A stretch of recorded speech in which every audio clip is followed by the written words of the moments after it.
Hey everyone, welcome back to Dog 101.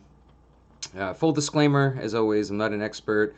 I just was a dog trainer, dog groomer, and worked at a pet store for 10 years. So today's subject is going to be about service dogs, but this is not going to be a video about how to make your dog a service dog. Okay, this is just me getting some stuff off my chest, informing you a little bit because I feel like the service dog is woefully misunderstood, underappreciated, and taken advantage of.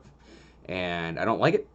And I want to make sure that you know just why it gets my blood boiling so much when you might think that it's just kind of a harmless thing. The main thing that I'm talking about in this case is the people that fake having a service dog just so they can bring their dog into stores that normally do not allow pets.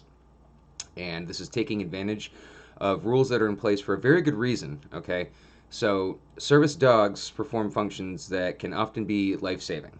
So, they are, I mean, some of the things that they will do is, if your blood sugar's starting to crash, and you're diabetic, they'll bark at you until you take your insulin.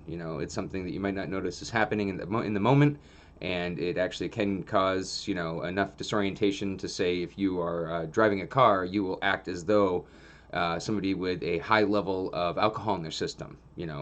So it's very important that as soon as the dog senses it and they bark at you, pull over, get the insulin shot. Don't go into a lower blood sugar. Um, you know, medical alert dogs. It's like, hey, you didn't take your medication. Especially if it's a very important medication. Seizure dogs. Are huge. They can tell before you do that you're about to have a seizure, so they'll bark at you to get to a safe place, and then while the seizure's happening, they will, make sure to stand over the body and, make sure that nobody interferes. Really important things like that. So this is something that you can't just, leave in the car, say, while you're going to grab groceries. What if it happens then and there? So to be able to have them on hand at all times, I mean, like, some of the obvious ones would be, a dog for the blind. That's a very visual thing where, sorry for the blind people to say it like that, but basically you look and you see the person getting guided by the dog. It makes sense immediately and nobody really questions it. There's dogs for the deaf, which is a little bit harder. See, deaf people don't, it's not as visual that they have an impediment until you actually go to talk to them, and then you realize that there's that barrier between. And so, there's so many things that we're alerted by our ears, and of course, dogs have fantastic ears. So naturally, they have dogs for that. It's just not as obvious of a service, and so, they might walk in, with a dog on the leash, and if they don't have the vest or the card, then you might try and kick them out. Well, since I'm on the subject, this is a very important point. You do not have to have the vests on or have the actual license with you when you have a service dog. The important thing is for them to be there at all times in order for you to to potentially save your life. So if you happen to lose or forget the vest or license, I mean that doesn't mean that you shouldn't be able to have your lifeline with you. So that is absolutely not a requirement. So if you're a store owner, please take note. Having the vest on is not necessary for a service dog. In fact, it seems like the majority of dogs that come into a store with the service vest on, they were obtained through other means than actually going through a class. So a lot of people will find a way to buy a vest, slap it on their dog, and then now have their ill-behaved, not trained dog that does no service whatsoever to be able to go into stores that they should not be otherwise allowed in. Now, look, this seems really harsh. This is coming from a dog lover that would absolutely love if every store within reason. I can understand why some restaurants and other locations don't allow dogs, especially because I feel for you, the people that are severely allergic to dogs. It does seem a bit unfair that if you have a severe dog allergy and people are allowed to have dogs in a store, well, for the most part, the allergy is not going to be so bad that if a dog passes by you, um, potentially could die from that exchange. Whereas the person that has some of the dogs with them, they might actually have their life on the line if they don't have that service dog with them. So, I mean, we as a society, we're trying the best that we can. Service dogs were definitely considered a good option so that you don't literally have to pay another human being to spend their entire life, helping you out. We found an animal that we have luckily bred to want to do a service for us. Like, that's actually in their DNA now. And so it makes a lot of sense. The dog's happy to do it. The person's happy to have the dog. It's an amazing bond. So yes, I do feel for the people that might be like, well, I don't think that the service dog should be allowed everywhere. Well, on that same note, I don't believe that every dog should be allowed everywhere. As though I would love for that to be in my heart, I understand that, to work in a society, that is not necessarily always going to be the case. But there are people that try to get around that rule. And so they think they're clever. They put a vest on their dog and then they bring him into a store. And unfortunately for us, when you're on the store owner side of things, there's not a whole heck of a lot you can do, which is often why most won't do anything. First of all, if you bring them into a store where the people are getting paid close to minimum wage, they're not going to actually care. Like, they don't really have, pardon the expression, a dog in the fight. Why would they care that the company that is paying them, barely a livable wage, why would they then like get into an argument? Because let's be honest, the people that have a genuine service dog, if they get told to leave, they might put up a bit of a fuss, but then they'll probably just turn around and leave and just be like, well, I just won't give my business to that store.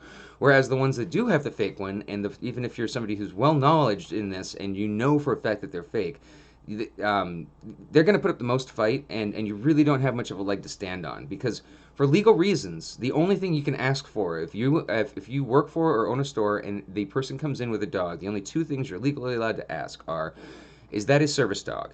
Yes or no? And then, what duties does that dog perform? And it has to be phrased like that. It can't be, well, what's wrong with you? Because that is just, gross and an invasion of privacy. However, it does make sense that they're legally allowed to ask what duties does it perform, because of, let's say that the duties it performs, suddenly whatever you have them for, like for instance the seizure thing. Well, if you suddenly see a service dog unattended come up to you, well, it's very important that if that ever happens, if you see a service dog come up to you without its owner, you need to follow that dog, because its owner is probably in distress to the point where the dog felt it necessary to go get help from somebody else. And so if you ask what duties does it perform, now you have a better knowledge of what you're dealing with when that situation happens, so you know what to tell 911. However, it would be more helpful to know, okay, well, what's wrong with you that you need a dog? But again, that's such an invasion of privacy that the best that we can do by law without being too infringing on rights is, well, what duties does it perform? That'll give you a fair idea of what the dog does, while also not being too invasive on, what's going on with the person. Because, I mean, you got to think of it this way. This is what really, really, chafes me about the fact that people try and take advantage of this. It's not like a person, that needs a service dog, like, would have chosen that to be the case. I doubt it that they would have been like, you know what, I want something, that is just biologically wrong enough with me that I need to be tied forever to rely on, a canine. I mean, so that's what just makes it so, even more offensive and grosser that people try and take advantage of this. It's like you're taking advantage of what some people probably wish they wouldn't be able to have in the first place. And I'm trying not to use coarse language or get my blood up as I talk about this, because I feel like it's an important subject, and maybe I'm just a little too close to home to be able to talk about it. From a purely objective, subjective, one of the objectives, point of view. But I'll try and get through it as best as I can, without getting red in the face. But the people that bring the non-trained service dogs, not only are making it worse for the genuine ones, because now you always kind of have that suspicion where it's just like, oh, is that a genuine one? Through no fault of your own, but you might have a little bit of a prejudice when it comes to dogs. You might see, say, a pit bull in a service dog vest and think, well, pit bulls can't be service dogs. They eat babies, right? So first of all, no, pit bulls are one of my favorite breeds in the world, and one of the reasons why I'm making this video is that I actually did know somebody that had a service dog that was a pit bull, and I get to see a lot of the hardships happen firsthand, and that genuinely was a thing. Like, she actually was refused service at a store because the person behind the counter said, "Get the dog out of here." She goes, "It's my service dog," and they said, "No, the pit bulls, no," and so she was like, pit bull or no pit bull, it's still my service dog. I still have a legal right to have this in the store with me. It's a medical alert dog. So it's unfortunate. And what's funny is that, so yeah, I might as well get into, like, you know, my personal experience. You might understand a little bit more where I'm coming from. This is a dog that, absolutely loved everybody and everything. And um, despite having been trained as a service dog and being a very good service dog at that, when the vest was on, he knew that it was work time. It's very interesting when dogs have that context. So, if he had the vest on, he knew it was service time. If he had the vest off, he knew that he could just be the biggest goofball in the world. And so that's why it's so important. A lot of vests, if you'll notice, it'll say, do not pet, do not speak to, do not, make eye contact. I'm paraphrasing horribly, but there's a reason for that, is because the dog's on a duty, the dog's on a mission, and they have been trained to not be distracted, but obviously there's only so much a dog can do. I mean, this was a love bug, and so if you run up to him, like going, oh my god, oh my god, oh my god, look at you, kisses. I mean, it's his nature. He can't help himself. His tail's gonna wag, and he's gonna be getting lovin's from somebody, and then he might not be as focused on the person that he's supposed to be, servicing. So that's the main reason why. It's like they need to not be distracted. They need all of their attention on the job they're supposed to perform. Like, what if they're getting belly rubs while the other person's blood sugar's crashing? I mean, the seizure's about to come on. Like, so stuff like that. That's why it's so important. So now on the flip side of this, obviously if a person really wanted to say hi, she was in a good mood, she could take him out of the store, take the vest off, allow him to get his lovin's, put the vest on, go back into the store. You know what I mean? Like, so he knew that he could, that he could switch it on and off, via the vest. It's actually something that I've noticed with Lulu the Loud. If you've seen previous videos, you know who I'm referring to, my dog that oftentimes is making background noise. She's quiet at the moment, but we have the head halter for her, which, if you've seen it, it's not a muzzle. It's literally just something to keep her from pulling, and it's noticeable the difference when she has it on versus when she has it off. If she has it off, her brain's off, her nose is on, and she is just, at the end of the leash, pulling and sniffing. As soon as it's on, she's usually staying more at your side, looking for treats, and not as reactive to people and dogs that walk past. She just knows, okay, head halter on means, no funny stuff. Head halter off means I can be a dog if I want to. And so that's very much the same with, dogs with service vests. Not necessarily always the case, which is why you don't have to have the vest on, but I'm just saying as an example. So that's, why it's very important that you need to respect. I know you want to pet the dog. I want to pet every single dog that I come across as well. If they have a vest on, technically, you're not supposed to, or at the very least, ask permission first. And this is something that I sound like a broken record to anybody that watches a lot of these videos, but adults, this is something you should already be doing. And if you have kids, this is something that you should teach your kid as soon as humanly possible. Most dogs do like kids. Some of them have been treated poorly by kids and therefore do not appreciate them. So you might have seen that dog get loving pets from 3 adults, and then the kid runs up, and then you don't think to stop them, and then the dog bites. It's just important that you have to realize that a kid needs to know to always ask the pet parent, am I allowed to pet your dog? And this could be the dog is not the best at being social. That's why they are probably out being socialized, is the pet parents trying to work on that socialization skills, but they're not quite ready to have a kid run up screaming at them. It's going to spook them. They could be a dog on duty, and you just don't know because they don't have the vest. All right. I mean, there's a million reasons I can think of for why you should always make sure to ask before petting a dog, and this is one of the many reasons. It could be a service dog, it could be on duty, and that's when they're not supposed to be distracted. So let's get a little into, without getting too upset, about the people that have their untrained dogs. So now let's look at some of these scenarios. So first of all, if it is a service dog, it's not in a cart. Okay, so and by the way, real quick, back up. When I'm talking about service dogs, I'm not talking about emotional support or therapy dogs. That is definitely a state-by-state case. Most states, I do believe at the moment, do not consider therapy and emotional support dogs as service dogs, and they are not allowed in stores. And so that is definitely something that you should check in with your local laws about, because I do know that it varies from location to location. But that's why I'm mostly strictly talking about service dogs, and that's because they are the ones that perform, potentially life and death saving services, as opposed to just, well, he reduces my anxiety, helps my PTSD, that kind of stuff. I mean, I almost, considered applying for having, therapy/service dog for PTSD. It's minimal, but I mean and it's manageable, but it's something that I absolutely could qualify for. I just never got around to it. Just having one at home is enough for me. It melts the stress of the day away when I come home. If it was a really bad one, we can go out for a walk. Bark at some squirrels together. Get it out on them. Sorry, I'm trying to bring a little levity to this because again, I know I'm going to get a little upset as I talk about it. But just as one example, I was at a store that shall not be named, but you probably already have it in your head which one it was. And this, not so great of a person had a little fluffy thing with a service dog in training vest, which again I'm going to keep on going off on tangents, but okay, yes, service dogs do need to be in training at a certain point in their life, but that's when they are socialized in public areas in places that already allow pets, like a pet store, or now apparently the unofficial unspoken rule is like Home Depot and some other places. Heck, the plaza that I used to work at, you could take them to Old Navy, a bunch of other places that technically that's not in the law book, but all the people working there pretty much had a consensus that hey, as long as you clean up after the dog, and do clean up after the dog. The service dog people probably, I don't need to be told this, but if you have a dog and they are allowed inside of a store and they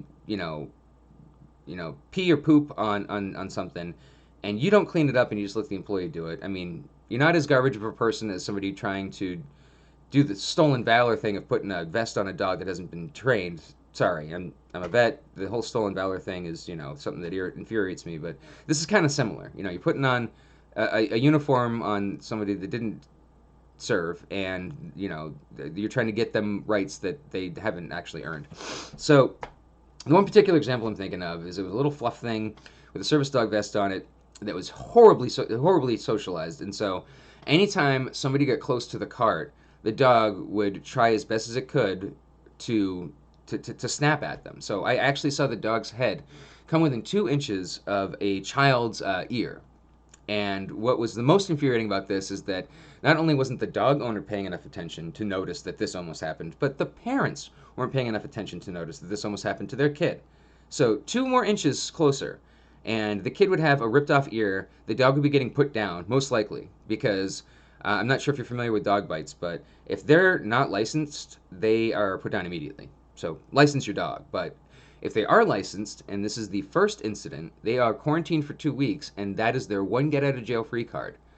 Second bite, they're done. They're out. They are not allowed to survive any longer. So people that do this, don't do it for me. I know you're not going to do it for me. I mean, you probably already turned this off ages ago. I don't even know why I'm still talking. But, if you followed this long because this is stuff that you just weren't aware of, well, yeah, do it for you. Do it for your dog. Your dog is potentially going to die because you insisted on bringing it into the store instead of just leaving it, at home or in the car with the AC running.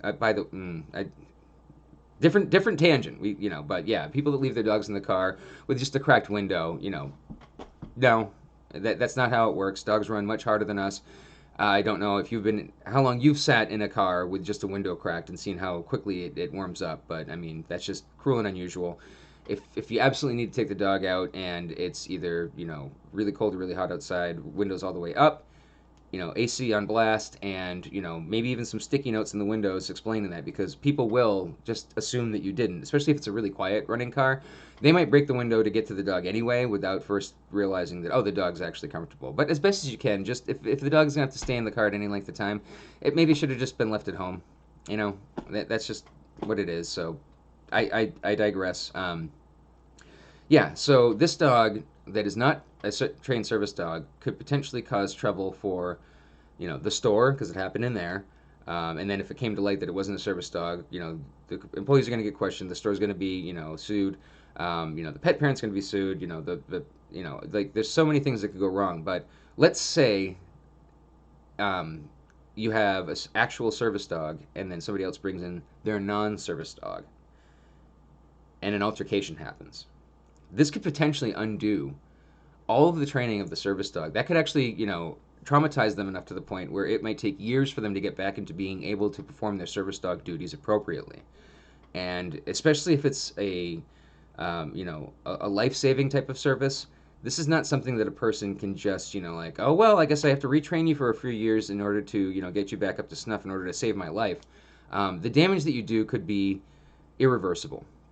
Just because you wanted to bring your dog into a store and cheat the system and feel better about yourself and be able to argue with the poorly paid, worker of a store, just because you wanted that, you could potentially be destroying somebody else's life. I mean, the kid could have been misfigured her whole life. The service dog might not have ever been the same again and would have had to have left its favorite person in the whole wide world that it had a duty to be able to save its life, and it would have felt like it failed because you failed as a human being and as a responsible member of society. I'm not going to really hold back on anything more than my language because that is just how the world works. That is what you are doing, and you definitely probably don't realize the full extent of just why you're such a garbage person. I'm sorry, but you are, and stop it. And if you just weren't informed enough to know, then hey, apology accepted. Thank you for not doing it anymore. But I doubt that's the case. You're probably going to keep doing it, but I guess this is not going to be for you because you're not watching this anymore anyway. This is for the people that are still watching, going, okay, wow, a lot of stuff I didn't know. So, I did want to let you know that I think I should end on a good note. So, obviously, I love service dogs. Let's end on some informational stuff, right? This is supposed to be an informal podcast, so some of the ones I didn't even mention that service dogs do, because everybody knows about police dog training. One cute, adorable thing about that is that you do know, right, that not every dog is cut out to be a service dog. Quite often they will flunk out, especially the police dogs, for being too nice of a dog. They love people so much that even if they're trained to take them down, by the bite on the arm thing, they flat out refuse to because they'd rather get belly rubs. And I think that's probably one of the cutest little facts I've ever learned, is that some dogs are just too sweet to be able to pass graduation. And God bless them. I hope they find a good home, because obviously they're super awesome. But yeah, no, this whole service dog thing isn't for everybody. So if you do have a dog that you do want to train to be a service dog, I mean, just go in knowing that ahead of time, that the dog might flunk out, and honestly, that's not a horrible thing. I mean, that doesn't mean that they're any less of a dog. They're just not the dog that was supposed to be for that particular service. Find another job for them. Dogs are bred to have a job, and so if you don't give them one, they'll assign themselves one, and it's usually one that you don't like. Like, so if you leave them at home and you don't kennel them, and they're like, oh, okay, well, I guess that I'm supposed to be guarding the cave while you're gone. I mean, that's why they're going to bark at every single jogger and leaf that falls outside of the house, and you're just like, why won't you shut up? Why won't you stop barking? Well, because you gave them, without realizing it, you gave them every lesson that they are supposed to be doing that barking thing. Because you're like, well, I mean, you went out for the hunt. I mean, you went to work, but they think you're out on the hunt. You came back with food. Well, you bought a bag of food, but they think that you somehow made it yourself. And so then they're just like, well, if I'm not part of the hunt for the food, then in a wolf pack, you'd be kicking me out because I'm not a viable member of society. And instead, they're just like, well, I better assign myself something quick, or just get separation anxiety to the point where I'm just going to destroy everything in the house when you're gone. So, yeah, sorry, I digress. There's some cute service dogs that do flunk out. I thought that was adorable. They can smell cancer.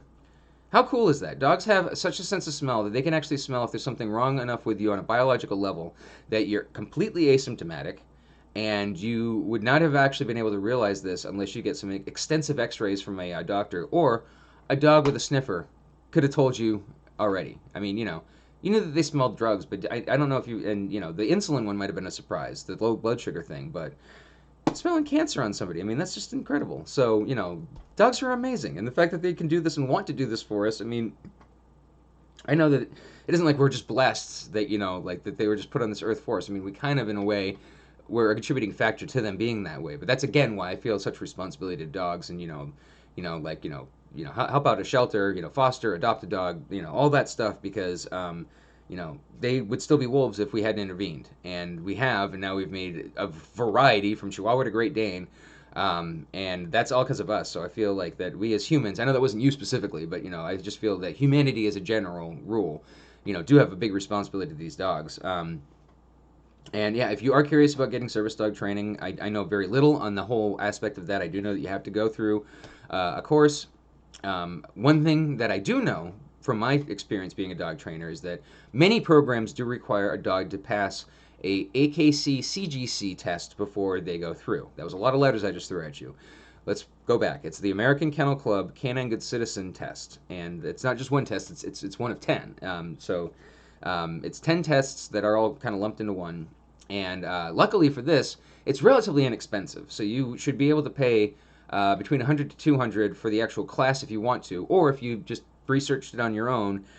You can usually go to any pet store with a AKC certified dog trainer. I was one for a time while I was with the company, and so for $10 at the time, I don't know if it's probably more, COVID prices, but it's still probably like between 10 and 20.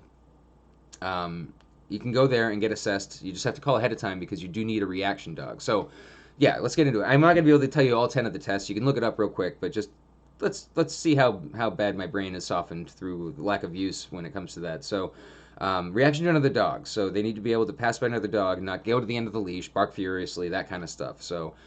That's why you need a heads up for the test. You can't just go in on a random Wednesday and expect to be able to do this. So you need a okay, hopefully I can get this done before I lose power. The light's flickering. So you got reaction to another dog. What is it? Oh, this one's kind of a funny one. Reaction to a crowd. So a crowd in this case is anything that's three or more people. So they have to be able to pass by a large group of people and not either be threatened by them or overexcited to go say hi to all of them. They have to be able to pass by without an issue. I believe that there's a stay for, I think it's 30 feet. You have to be able to leave the dog, like, in a stay, walk a certain distance away, come back, release them, and they never move from their spot. And then the other is you go put them in a wait, and then you go that same distance, and then you call them, and then they have to go straight to you and not just run up and down aisles. Loose leash walking, so they have to be at your side, and you have to be able to make a left turn, a right turn, and an about face, and they stay next to you the whole time. That's usually the hardest one for a lot of dogs. What else? Oh, this one seems a little weird. So you're also supposed to be able to hand the dog off to the trainer, or the assessor, I guess, if it's not technically the dog trainer. But you have to be able to hand it to them and be out of sight for I can't remember. I think it's 3 minutes. You have to be out of sight for 3 minutes, and the dog can't show separation anxiety. Which seems weird for a service dog because it's like, well, shouldn't they want to go find their pet parent if it's been too long? It's like, hey, what if he's having a seizure attack right now? But no, it's just supposed to be that, yes, there are times in any dog's life that they're not going to have to be glued to their pet parent, even if it's a service dog. There's just going to be, times where they have to go do a vet appointment and the person's not allowed in the room with the service dog. I mean, I can think of a number of reasons why, but it's just very important that, yes, the dog is trained to be focused on you and only you. But they also can't freak out if you're not there. So they have to be able to not see you for 3 minutes and not flip out and, pee on the floor. I'm forgetting a bunch of them, but, oh yeah, I think, not reacting to loud distraction noises. I think when I was doing the dog training, I would, rattle a cart or, push it very quickly past the dog. As we're going by an aisle, I would bang on a metal shelf suddenly without the dog knowing I was about to do that. So, various things where it's just like the dog can't just be like, what's that? What's going on? They have to just be like, ooh, all right, well, that was a loud noise. Anyway, as we were. So, things like that, so it's usually the first step in getting them trained. So that is something that you can start off doing before you even look into the research. And even if you don't, that's still something that's really good to do. I don't know if I've ever mentioned this in a previous cast, but having a canine good citizen is not just beneficial for if you're looking to get the dog service dog trained, but if I'm not mistaken, you can actually have it help you in times when you have, say, an apartment that you're moving into and they try to discriminate against the type of dog that you have. So if unfortunately, there's still some prejudice out there, not just with people amongst people, but also people amongst dogs. So a lot of places won't take in a pit bull or a Rottweiler or name a breed, Doberman Pinscher, and if you have a canine good citizen card, you can actually say, well, no, you can't discriminate because of their breed. They actually have been shown that they're a well-behaved dog, probably better behaved than the little fluffy thing in the cart that I was talking about earlier. So yeah, that's something else that you can look into. But to bring it back around, give some love to a service dog, with the pet parent's permission, because by gosh, they've earned it. And yeah, I hope this was helpful, and thanks for letting me get some of that off my chest and be able to tell the people that do this indirectly, you stink and stop doing it. And to those of you that do have to deal with the ins and outs of a service dog, as somebody from the outside looking in, I feel for you, and I appreciate the struggle, and just be happy in the knowledge that, like I was saying earlier, that dog, it's not something that you just all right, well, I'm gonna capture an animal and make them do forced labor for me, much like how somebody might see a horse pulling a hoe, and I know that's kind of old school, but you get what I'm saying. It's just like, does the horse really want to be pulling the hoe, or are you just kind of making them do that so that you can eat some planted corn? Whereas in the case of your service dog, that dog freaking loves you and loves doing it for you. So I mean, you can't ask for anything better than that. For getting some help from someone that genuinely wants to help you is a great thing. And yeah, let's just, I think that's a good note to end on. And thanks for listening to me on my soapbox. And hopefully you learned something. If not, hey, hopefully the click helped me. Anyway.